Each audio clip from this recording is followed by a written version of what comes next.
Tom, I know that you're a big sports fan. You mentioned that earlier. You pay attention to what the Broncos are doing. What do you think about the linebackers on this Broncos team? They're pretty darn good. And you have Vaughn, who is, yeah, I think they're a good unit, but Vaughn is, I'd like to be like him when, when I was playing. I mean, he's got all the gifts. He's supremely talented. He's an outstanding leader. Takes responsibility for the way the team plays, the way that side of the ball plays, and plays his best in the biggest moments.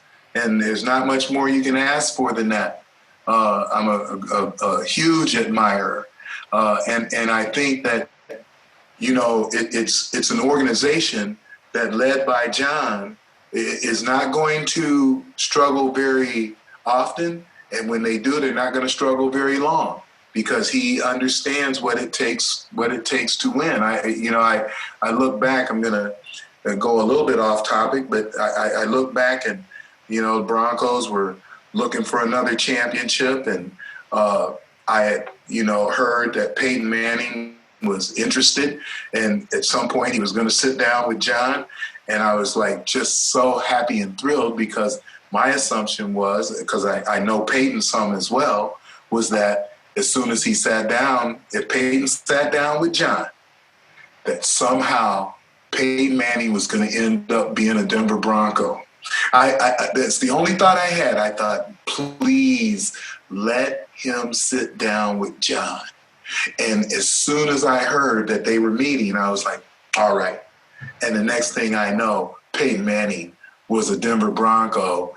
And even not at his pinnacle as a quarterback, Peyton Manning was so smart and so good that he could win the Super Bowl without that supreme ability to throw the ball that he had in his career, which spoke volumes. It is. I don't even think people appreciate what it was.